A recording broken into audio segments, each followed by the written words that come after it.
그때 여호와께서 여호수아에게 이르시되 너는 부싯돌로 칼을 만들어 이스라엘 자손들에게 다시 할례를 행하라 하시매 여호수아가 부싯돌로 칼을 만들어 할례산에서 이스라엘 자손들에게 할례를 행하니라.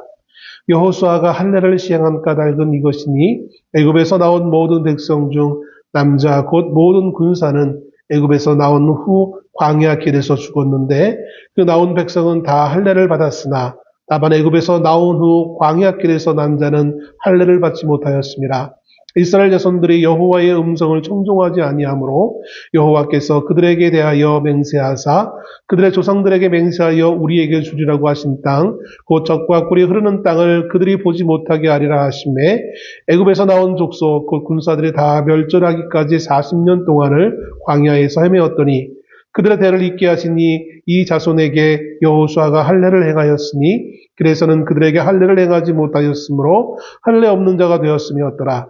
또 그 모든 백성에게 할례 행하기를 마침에 백성이 진중 각 처소에 머물며 낫기를 기다릴 때에 여호와께서 여호수아에게 이르시되 내가 오늘 애굽의 수치를 너희에게서 떠나가게 하였다 하셨으므로 그곳 이름을 오늘까지 길갈이라 하느니라. 아멘.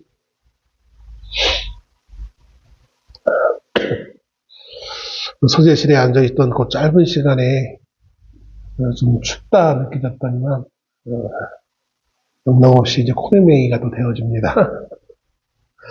너무 쉽게 조금만 참기운만 느껴지면 코도 좀 이상해지고 그러는 것 같아요.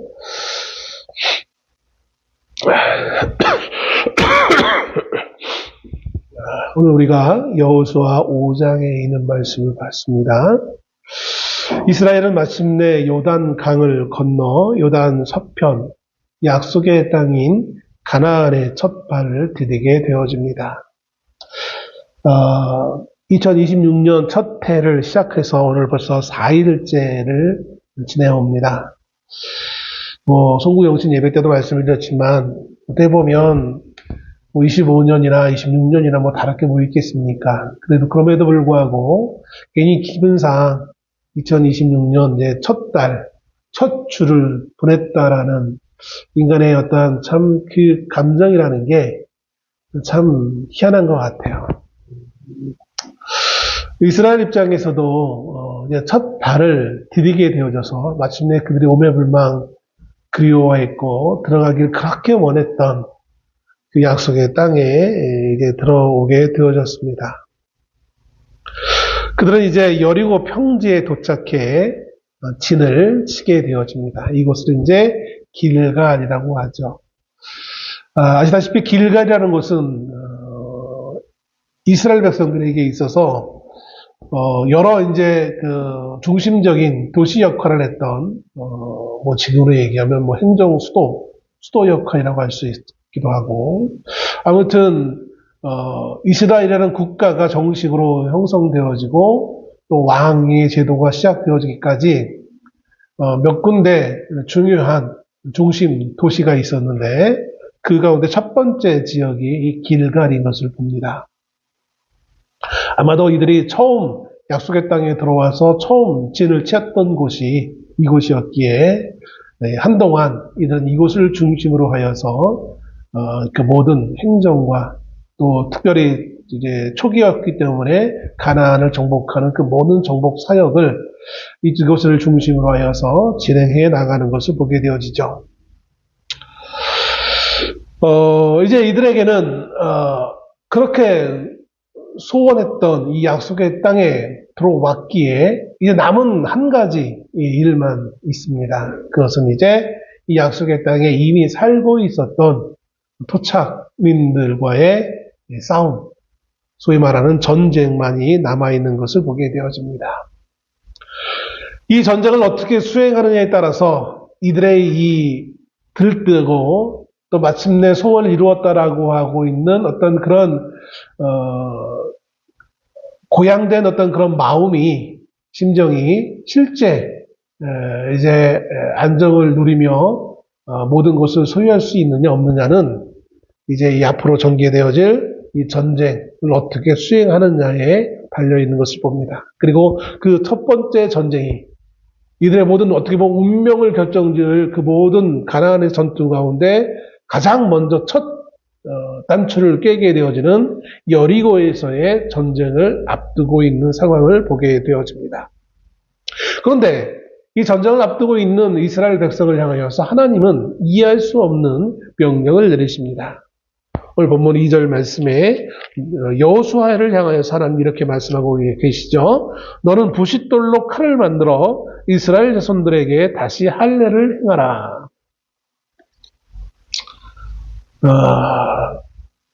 참 이해할 수 없는 것은 이제 하필이면 여기서 이때에 하나님은 이스라엘 백성들에게 오늘 2절 말씀이 시작하기를 그때라고 시작하고 있는 것을 본데 이 그때라는 참 알 수 없는 그 상황에 처해 있는 이스라엘 백성들 전쟁을 앞두고 있는 그 시점에 하필이면 하나님이 제일 먼저 명령하신 것은 이스라엘 앞으로 이제 싸워야 될 군사가 되어질 그 성인 남자들에게 할례를 행하라라는 명령이었던 것을 봅니다.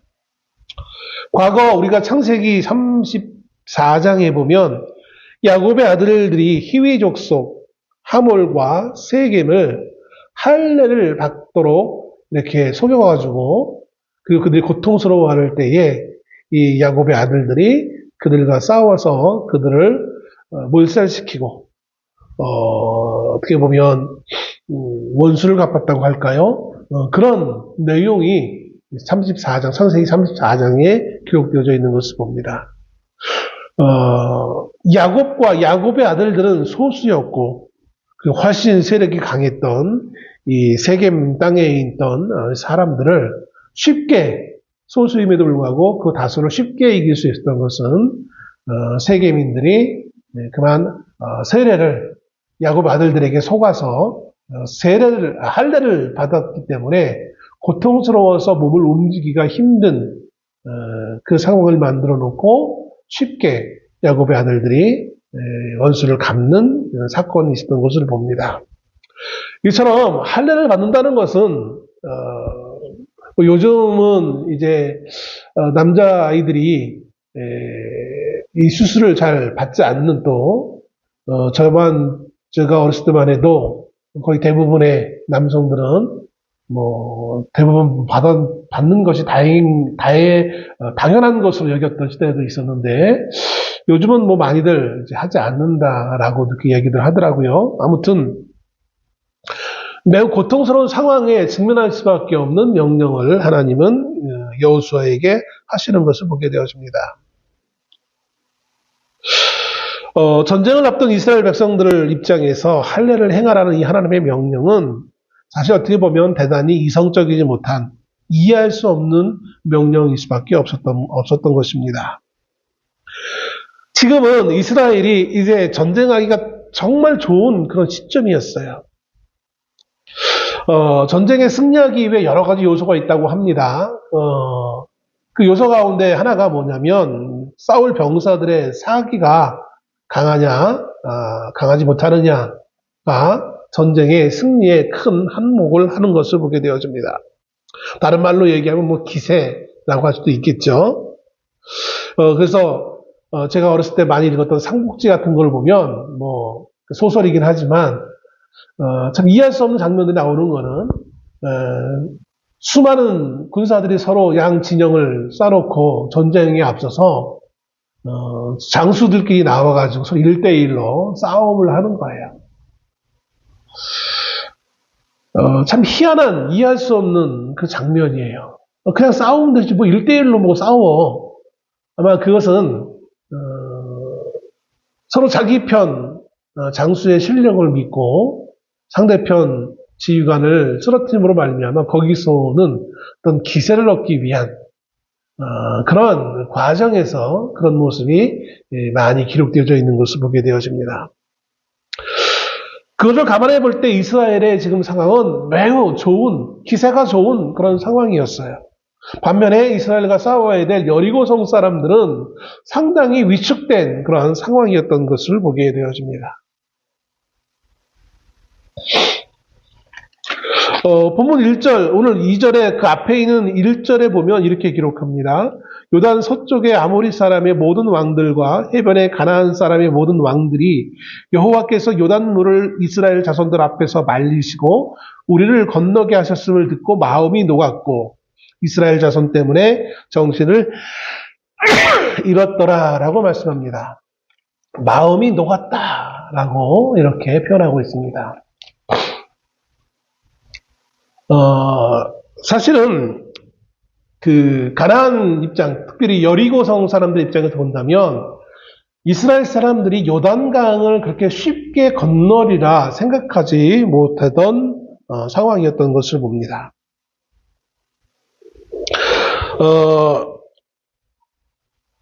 여호수아 3장 15절에 보면 이스라엘 백성들이 어느 때 이 요단강을 건넜는지를 기록해주는 장면이 나와요. 3장 15절에 보면 요단이 곡식 거두는 시기에는 항상 언덕에 넘치더라. 그 곡식 거두는 시기에 하필이면 이스라엘이 도착해서 그 요단강을 건너갑니다. 뭐 요즘은 여행이 상당히 자유로워졌기 때문에 이스라엘을 뭐 성지순례를 가는 분들이 꽤 많은 것을 보게 되어집니다. 목사들 가운데서도 뭐 어떤 분들은 성지순례를 2번, 3번 갔다가 자랑하는 분들도 가끔 있던데 뭐 저는 한 번도 못 가봤지만 갔다 오는 게 좋다 말도 이렇게 많이들 하시긴 하는데 뭐 모르겠어요. 저는 제 평생 한번 갈 수 있을지 모르겠는데 갔다 오신 분들은 어쩌면 그 현실을 보고 뭐 목사님들이야 뭐 배경을 어느 정도 아니까 그렇지 않을 수도 있겠지만 평시도들 뭐 장로님들 권사님들이 가서 요단강을 볼 기회가 있을지 모르겠어요. 그러니까 보면 에게라는 말을 하게 되어집니다. 가끔 요즘은 이제 유튜브에도 영상이 나오니까 보면 요단강 촬영한 영상들을 보면 정말 에게예요. 이게 강이라고 할 정도로 우리가 생각하는 뭐 한강이나 뭐 이런 강과 비교해 봤을 때 이건 강도 아니고 뭐 개울 수준에 불과한 거예요. 시대도 많이 달라졌고 벌써 몇천 년이 지났기 때문에 여러 가지 환경 조건 달라지긴 했지만 이 당시에도 이 요단강이 어떤 곳은 정말 발목이 겨우 찰만한 그런 데도 있었고 깊은 곳도 있었어요. 특별히 이 3장에 나와 있던 곡식 거두는 이 시기는 말씀에 나와 있는 것처럼 강 언덕까지 물이 꽉 찰 정도로 수량이 많았던 그런 시기입니다. 그래서 군사들이 강을 건너기가 쉽지 않았던 그런 시기였습니다. 아니면 뭐 그곳에서 건너기 쉽지 않으면 이제 우회를 해야 되는데 그러려면 또 많은 시간이 필요하고 얕은 곳을 찾기 위해서 여리고성 사람들 입장에서는 지금은 일반적으로 여리고를 사람들이 건너기가 어렵다라고 생각하던 그런 시점이었어요.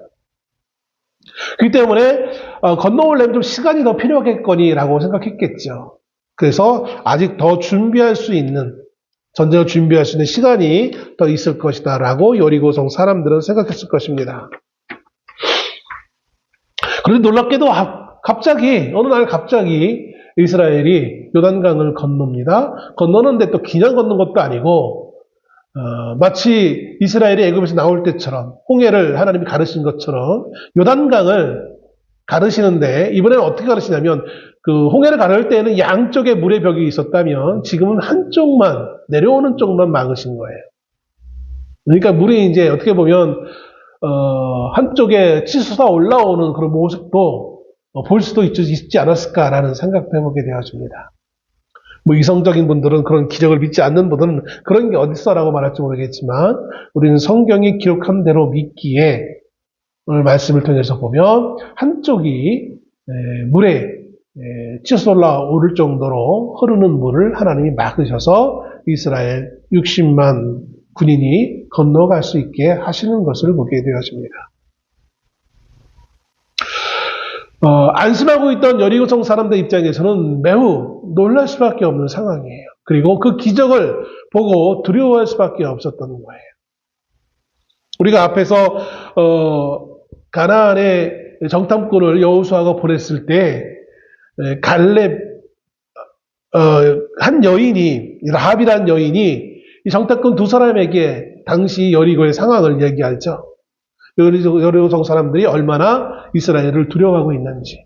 두려워하는 그 이유는 과거에 그들이 40년 전에 애굽에서 나올 때 하나님이 홍해를 가르게 하시고 그 당시 가장 강력한 군사였던 애굽의 그 기병을 철병거를 다 수몰시켰던 그 놀라운 기적의 사건들을 들어왔기에 여리고성 사람들은 두려워할 수밖에 없었어요. 그런데 그 사건이 다시 한번 비슷한 사건이 지금 40년을 지나 이 요단강에서 일어났으니 그리고 그 가운데 어떤 이들은 그것을 본 이도 분명히 있을 것이니 얼마나 여리고성 사람들은 두려움에 빠질 수밖에 없었겠습니까? 반면에 그 놀라운 기적의 경험한 이스라엘 백성들의 입장에서는 정말 놀라운 내용이었고 그래서 아마 없던 기운도 솟아날 정도로 그 기세가 대단한 그런 상황이었을 것입니다.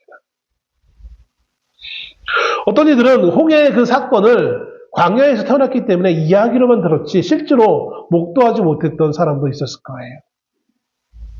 그런 사람들 입장에서 정말 자신들의 아버지 세대가 경험했던 그 놀라운 기적을 자기의 눈으로 보게 되어졌으니 얼마나 놀랐겠습니까?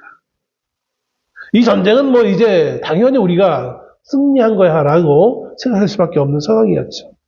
그래서 전쟁은 기세, 싸움은 기세인데 이 기세를 이어서 그냥 전쟁에 돌입하면 되어지는데 하나님은 그런 기세가 가득 차 있던 이스라엘 백성들의 그 기운을 꺾는 명령을 하신다는 것이죠. 할례를 행하라. 육체적으로 아픈 거는 고사하고라도 여러분 한번 생각해 보십시오. 전쟁을 눈앞에 두고 적군을 눈앞에 두고 싸워야 돼. 뭐 그것도 뭐 지금같이 뭐 버튼만 누르는 그런 전쟁이 아니라 실제로 창칼을 들고 활을 들고 나서서 몸과 몸을 부대끼며 싸워야 될 군인들이 할례를 받아서 그 할례 때문에 고통스러워하고 있는 그 장면을 여러분 한번 연상해 보십시오. 이건 정말 어리석어도 이런 어리석은 상황이 어떻게 이런 어리석은 명령을 할 수 있을까? 만약 이것이 사람의 어떤 지휘관이 한 명령이라면 이건 대단히 이해할 수 없는 어리석은 명령이었을 거예요. 만약 적군이 그 상황을 알고 오히려 야 지금이 기회다라고 쳐들어온다면 지금 강을 뒤로 하고 있는 이 이스라엘 입장에서는 이거는 뭐 배수진이라고 좋게 말하면 배수진이지만 배수진도 항상 좋은 건 아니기 때문에 몰살당할 수밖에 없는 상황인 것이죠. 누군가가 여리고성에 누군가가 용맹한 사람이 용감한 사람이 있어서 야 저들이 지금 전혀 싸울 수 없는 상태야 라는 것을 외치며 우리 지금 나가서 싸우자 지금이 유일한 기회다라고 외친다면 그들이 몰려 나온다면 성에서 이스라엘 입장에서는 난감한 상황인 거예요. 여호수아가 아마 하나님께 이 명령을 들었을 때 여호수아도 그 순간만큼은 난감했을지도 몰라요. 성경은 그것을 전혀 표현하고 있지는 않지만 우리 여호수아도 뭐 인간이기 때문에 처음 그 명령을 듣자 얼마나 난감했겠습니까? 근데 여기에 여호수아의 믿음이 있는 것 같아요. 그는 그대로 하나님의 말씀을 그대로 순종합니다. 그리고 군사들로 하여금 할례를 받도록 명령을 이어서 내리는 것을 보게 되어집니다. 그런데 뭐 여호수아야 하나님의 명령이니까 했다고 하지만 왜 하나님은 이러한 명령을 말도 안 되는 명령을 내리셨던 걸까요? 왜 하나님은 이제 싸움을 앞둔 바로 그 시점에 이 위기 상황일 수도 있을 텐데 왜 하나님은 그런 명령을 내리셔야만 했던 것일까요? 신명기 9장 4절에 보면 이 민족들이 악함으로 말미암아 여호와께서 그들을 내 앞에서 쫓아내심이니라. 이 민족들이 악한 민족이 누구냐면 바로 이 가나안 땅에 살고 있던 사람들이에요. 그러니까 우리는 생각하기를 이스라엘에게 좋은 땅을 주기 위해 가나안을 정복하라고 명령한 것이다라고만 알고 있기 쉬운데 뭐 그것도 제일 된 이유예요. 그런데 이어서 두 번째가 뭐냐면 그 땅에 살고 있던 사람들이 악했다라는 거예요. 그냥 하나님이 내 백성이니까 편애해가지고 내 백성 잘 살도록 하기 위해서 니들 쫓아낼 거야 라고 하는 그런 식으로 무지막지하게 명령하시지 않았다라는 거예요. 오늘날 지금도 팔레스틴에는 계속해서 전쟁의 소식이 끊이지 않습니다. 사모도 가끔 제가 보면 팔레스틴 어저께인가 그저께도 보니까 유튜브에서 나오는 그걸 또 열심히 듣고 있던데 지금의 이스라엘 사람들이 그들의 입으로는 시온을 얘기하면서 약속의 땅 그걸 믿는 사람은 사실 그렇게 많지 않아요. 오히려 한국의 기독교인들은 훨씬 더 많이 믿지 정작 유대인들은 그 약속의 땅을 별로 믿지 않는 상황에 처해 있는 것을 보게 되어집니다. 혹여 그들이 약속의 땅이라고 하나님이 자신에게 준 땅이라고 믿는다 할지라도 그것이 정당하게 지금 이 순간 21세기에 그들이 그 정당하게 거주해야 될 땅이라고 말하기에는 너무나 우리가 성경을 잘못 이해하는 것이 아닌가라는 생각이 듭니다. 하나님이 약속으로 준 땅이니까 2000년 전에도 그들의 땅이었고 지금도 그들의 땅이야 라고 하기에는 좀 무리한 모습이 없지 않아 있어요. 모세 시대, 여호수아 시대 때에는 단지 그냥이 아니라 내 백성이니까 무조건 너희들 나가야 돼가 아니라 그 땅에 살고 있던 그 원주민들이 그 가나안 사람들이 악했기 때문에 하나님이 겸사겸사 그 땅을 살고 있던 사람들을 몰아내게 하시는 명령을 허락하고 있는 것을 보게 되어집니다. 여호수아 4장 24절에도 이렇게 말씀합니다. 이는 땅의 모든 백성에게 여호와의 손이 강하신 것을 알게 하며 너희가 너희 하나님 여호와를 항상 경외하게 하여 하심이니라. 하나님이 이 전쟁을 통해서 이루고자 하는 목적은 단지 땅을 차지하는 것에만 있는 것이 아니라 그 모든 이 약속의 땅에 살고 거주하고 있던 그 원주민들을 다 멸절시킴을 통하여서 그 모든 과정을 통하여서 이스라엘 백성들로 하여금 하나님을 경배하도록 하기 위한 것이라는데 목적이 있음을 말해주고 있는 거예요. 단지 우리가 살 땅을 우리가 차지하자. 그게 진정한 목적이 아니라는 거예요.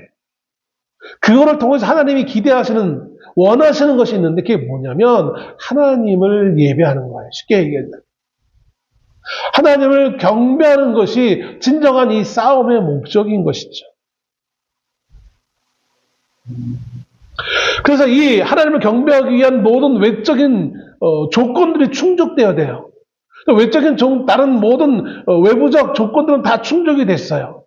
하나님은 굳이 개인이 40년 동안 이스라엘이 광야에서 헤매도록 놔두신 것이 아니라 또 430년 동안 애굽에서 노예로서 살게 하신 것이 아니라 이게 다 상황이 맞아 떨어질 때까지 하나님이 기다리신 거예요. 우리 인생을 살아가면서 1년, 2년의 고통, 아픔, 여러 가지 해결되지 않은 문제들로 인하여서 힘겨워합니다. 하나님이 살아계신다고 하면서 왜 나에게 이런 고통이? 라고 말들을 하지요. 저도 마찬가지예요. 그런데 하나님은 다 계획이 있으시기 때문에 그 상황을 기다리고 계시는 거예요.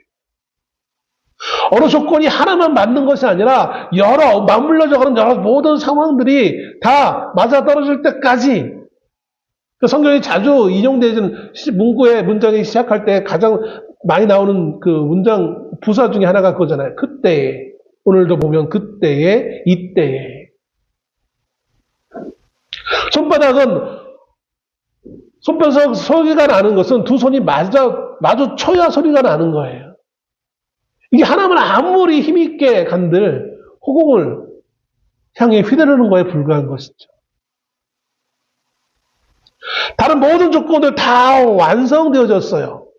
근데 왜 하나님이 그 완성되는 것 같이 보이는 그때에 왜 할례를 행하게 했느냐? 하나의 조건이 아직 맞아떨어지지 않았다라는 거예요. 마지막 문제가, 마지막 퍼즐이 맞춰지지 않은 거예요. 어쩌면 이것은 그 어떤 것보다 더 중요한 요소일지도 모르겠습니다. 외부적 모든 조건들은 다 충족되어졌어요. 그런데 내부적 조건, 이스라엘 민족 자체를 봤을 때 아직 해결되지 않은 부분이 있었어요. 그건 뭐냐면 이스라엘과 하나님과의 관계성이었어요. 하나님께서 이방인들을 그들의 죄로 말미암아 심판하시는데 정작 하나님의 심판의 도구가 되었던 이스라엘 백성들은 하나님 앞에서 어떤 위치에 있었느냐는 거예요. 하나님 앞에서 정말 하나님의 도구로서 역할을 감당할 수 있는 그 거룩한 위치에 있었느냐를 하나님은 지금 점검하시는 거예요. 출애굽기 4장 24절 26절에 보면 하나님께서 모세를 애굽의 바로에게 보내십니다. 그걸 부르셔가지고 내 백성이 저 고통 가운데 있으니 바로에게 가서 내 말을 전해라 라고 그를 부르십니다. 모세는 자기의 부인과 두 아들을 데리고 이제 그동안 정들었던 그 광야를 떠나 애굽으로 향해 갑니다. 그런데 이상한 것은, 경악스러운 것은 애굽으로 향하는 그 모세를 하나님이 죽이려고 하는 행동을 하신다는 거예요. 죽음의 위기를 맞이하게 되어집니다. 왜 하나님은 하나님의 일을 하라고 그를 불러놓고 그를 죽이려고 하셨을까요? 그 의문의 답이 어디에 있느냐면 그 모세의 아내가 한 행동에서 나옵니다. 유추해 볼 수 있어요. 그 위기 상황에 아내가 기지를 발휘해서 자신의 두 아들들의 표피를 잘랐다라고 합니다. 쉽게 해서 할례를 행한 거예요. 그러면서 당신은 내게 피남편이다 라고 이렇게 고백을 합니다. 그랬을 때 비로소 하나님 모세를 놔주는 것이죠. 하나님의 일을 하러 가는 그 시점에 모세는 두 아들들에게 할례를 행하지 않았어요. 하나님은 아브라함의 후손들에게 이 할례를 할 것을 명령하셨거든요. 근데 모세는 광야에서 이방인의 아내를 맞이하여서 삶을 살면서 그 모든 민족적 어떤 그 정체성을 다 잃어버린 가운데 그냥 하루하루를 양을 치며 살아왔던 사람이었어요. 그러니 누가 그에게 그것을 해야 된다라고 가르치는 일도 없었을 것이고 자신의 아들들에게 할례를 행하는 것을 놓쳐서 이제 지금의 지경까지 이르렀던 것이죠. 약속의 자녀로서 당연히 자신의 몸 안에 하나님과의 그 약속의 표징인 할례의 표징이 있어야 되는데 그것이 그 아들들에게 없었어요. 그 말은 할례 자체가 사람을 거룩하게 하는 것은 아님에도 불구하고 하나님은 그거를 통하여서 거룩함을 상징하는 걸로 받아들였다라는 거예요. 하나님의 일을 해야 될 모세가 그 스스로가 거룩함을 상실한 채 하나님의 약속 안에서 하나님의 방법 안에서가 아니라 하나님 부르셨으니까 하는 게 맞겠지라는 안이한 자세에 어떻게 보면 빠질 수도 있었을 것이라는 것이죠. 물론 이 할례는 방금 말씀드렸듯이 혈연적 민족의 개념으로 이해해서는 안 됩니다. 그것은 거룩한 공동체, 거룩한 무리의 개념으로 이해하셔야 될 거예요. 거룩하냐 거룩하지 않느냐. 왜냐하면 거룩해야만 하나님 앞에 설 수 있기 때문에 그런 거예요. 거룩하지 아니하면 하나님 앞에 설 수 없는 거예요. 그래서 이스라엘은 늘 매일마다 하나님 앞에 제사를 드렸잖아요. 제사라는 것은 우리가 전통적 개념에서 제사라는 것은 내가 제사를 열심히 드려가지고 뭔가를 얻기 위한 거잖아요. 실제로 얻었건 아니면 그냥 우리가 조상 때부터 그렇게 교육받아 왔건 아무튼 그 제사의 목적은 뭔가 복받기 위해서 우리가 제사를 드려요. 그게 제사의 목적이에요. 근데 이스라엘의 제사는 복받기 위한 것이 아니라 하나님 앞에 거룩함을 유지하기 위한, 하나님 앞에 죽음을 당하지 않기 위한 거룩함을 유지하기 위한 방법으로서 예수 그리스도가 십자가에 죽으시기 전까지 그를 행할 수 있는 유일한 거룩해지는 방법이었던 거예요.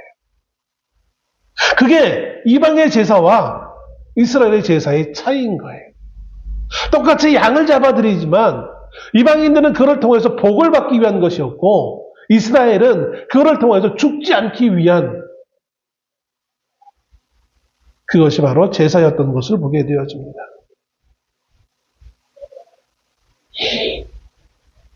창세기 17장 14절에 하나님께서 아브라함에게 할례에 대해서 말씀하시면서 이 약속을 지키지 아니하면 백성 중에서 끊어질 것을 말씀합니다.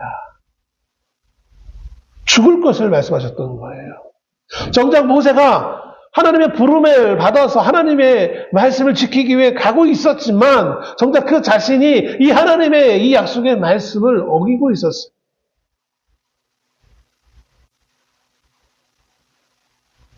사실 모세는 우리가 잘 알다시피 모세가 바로의 궁전에서 자라고 그가 청년이 되어져서 갑자기 민족을 생각하게 되어집니다. 청년 때는 그러잖아요. 혈기왕성한 20대, 정의롭고 막 그냥 가장 정의로울 때가 20대예요. 아마 모세도 그 정의로운 어떤 기질을 가지고 자신의 민족이 부당하게 불이익을 당한 걸 보고 민족을 위한 그 큰 뜻을 품었을지도 몰라요. 그것이 어느 순간 폭발하여서 살인하게 되어지겠죠. 근데 그 모든 모세의 행동은 사실 하나님의 말씀에 의한 것이 아니라 그냥 하나님을 위한 것이 아니라 그냥 사람들을 기쁘게 하기 위한, 사람들을 해방시키기 위한 행동에 불과했던 거예요. 그러기 하나님은 그것을 실패할 수밖에 없도록 하신 거예요. 우리가 하는 것은 사람을 기쁘게 하기 위함이 아니라 하나님을 기쁘게 하기 위함인 거예요. 하나님께 순종하기 위해 민족을 바라보는 것이 아니라 그냥 민족만을 바라본 거예요.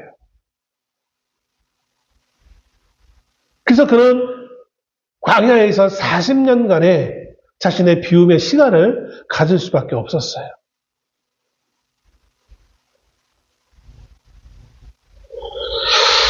오늘 본문 2절에 이렇게 말씀하고 있습니다. 이스라엘 손들에게 다시 할례를 행하라. 행하라라는 이 말씀, 히브리어로 슈브라는 단어인데 이 단어에는 이 단어의 원 의미에는 돌아가라, 돌이키다라는 뜻에 있습니다. 돌아가는 거예요. 돌이키는 거예요. 이거는 할례를 한 번 더 받으라는 의미가 아니라 원래 있어야 할 위치로 돌아가라는 얘기인 거예요. 앞서도 말씀드렸지만 애굽에서 나온 이스라엘 모든 남자들은 할례를 받았어요. 그런데 오늘 본문의 말씀에도 나와 있고 애굽에서 나온 이후 광야에서 태어난 사람들은 할례를 받지 못했다라는 거예요. 왜 못 받았는지 모르겠어요. 뭐 어떤 해석가들은 그렇게 해석을 합니다. 날마다 돌아다녔는데 언제 할례를 행할 시간이 있었겠느냐고. 여러분 이스라엘 백성들이 40년 동안 매일매일마다 행진한 거 아니에요. 어떤 곳에는 진을 치고 한 달 넘게 있었던 데도 있었고 물론 뭐 하루 만에 이동한 데도 있었겠죠. 그러나 처음 가데스 바네아에서 돌이킨 이후에 40년의 광야의 삶이라는 것은 뺑뺑뺑 도는 매일 뭐 뺑뺑 운동장 돌듯이 뺑뺑 돈 것이 아니었단 말이죠. 충분히 마음 먹고 행하려면 행할 수도 있었을 거예요. 어느 누구도 모세도 그거에 대해서 관심을 기울이지 않았던 것 같아요. 어쩌면 뭐 성경에 기록되어 있지 않았지만 하나님이 모세를 통해서 그렇게 하지 말라고 명령한 것인지 모르겠지만 아무튼 결과론적으로 본다면 광야에서 태어난 사람들은 할례를 받지 못했다고 성경이 기록해주고 있는 것을 봅니다. 그러면 아브라함과의 약속에 비교해서 봤을 때 이들은 약속의 백성이 될 수 없는 거예요. 거룩한 백성이 아닌 거예요. 지금 이 약속의 땅은 누구만 있어야 되냐면 거룩한 하나님의 백성만 있어야 돼요. 거룩한 사람들만 있어야 돼요. 왜? 하나님이 임재하시는 땅이기 때문에 그런 거예요. 정작 내가 가나안의 원조민이 약하다라고 해서 하나님이 쫓아내라고 했는데, 다 진멸하라고 했는데, 정작 그 일을 행한 이스라엘 백성 자체가 거룩하지 못하면 그들도 그 약속의 땅에 머물 자격이 없는 거예요. 하나님은 가장 취약한 시간에, 적군으로부터 공격당하기 쉬운 가장 취약한 시간에 차라리 요단을 건너기 전에 요단 동편에 있을 때 할례를 행하라 했으면 얼마나 좋았겠어요. 그런데 하나님은 요단을 건넌 다음에야 비로소 그것을 명령하세요.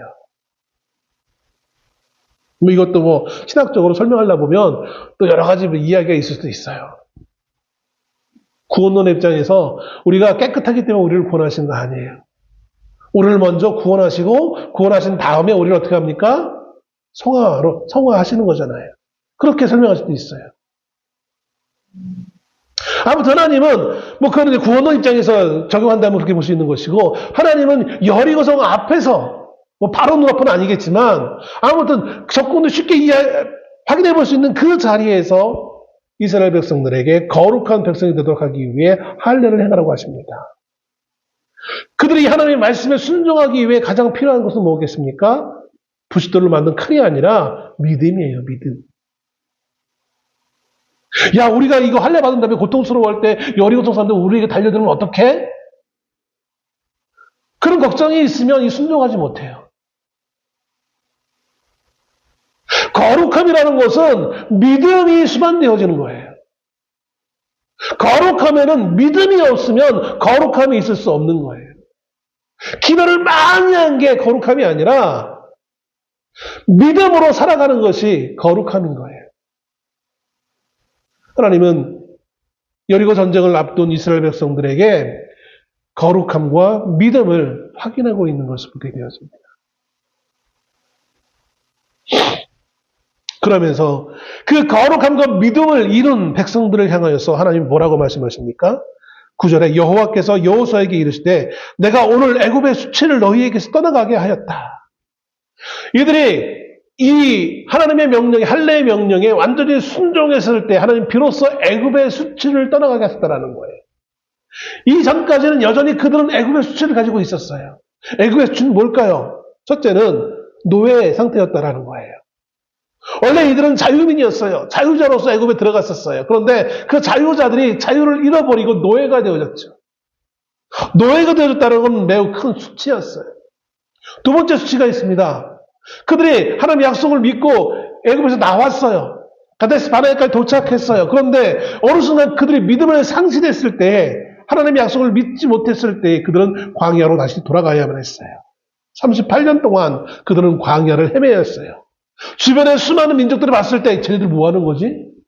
아니 기껏 애굽에서 나와가지고 그렇게 막 당당하게 곧바로 그 가나안에 입장할 것 같이 그렇게 막 의시되면서 갔는데 쟤들은 뭐야? 1년도 아니고 2년, 3년, 4년 뭐 하는 거야 쟤네들 도대체? 주변 민족들이 그렇게 여기지 않았겠습니까? 예수를 믿으면 복 받고 잘 산다더니 근데 저 사람 뭐야 근데? 교회 다녔는데 아직 하나도 없고 오히려 더 그 삶이 더 피폐해지고 더 이상해지네? 이렇게 주변 사람들이 믿는 사람을 향해서 평가할 수 있어요.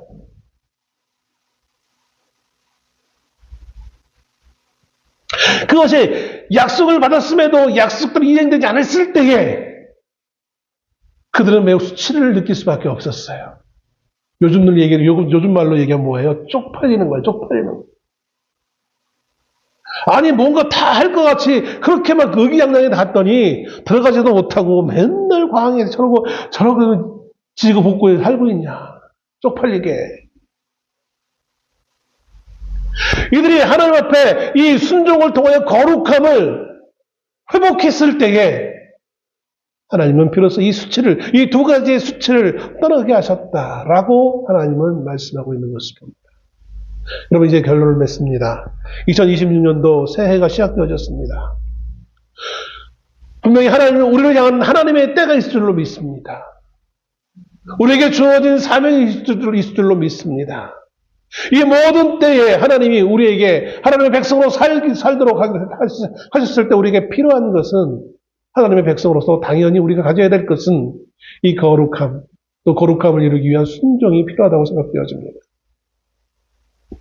우리에게 이 순종과 거룩함을 회복하는 그 순간 우리에게 있던 그 모든 수치는 떠나가게 되어 줄로 믿습니다.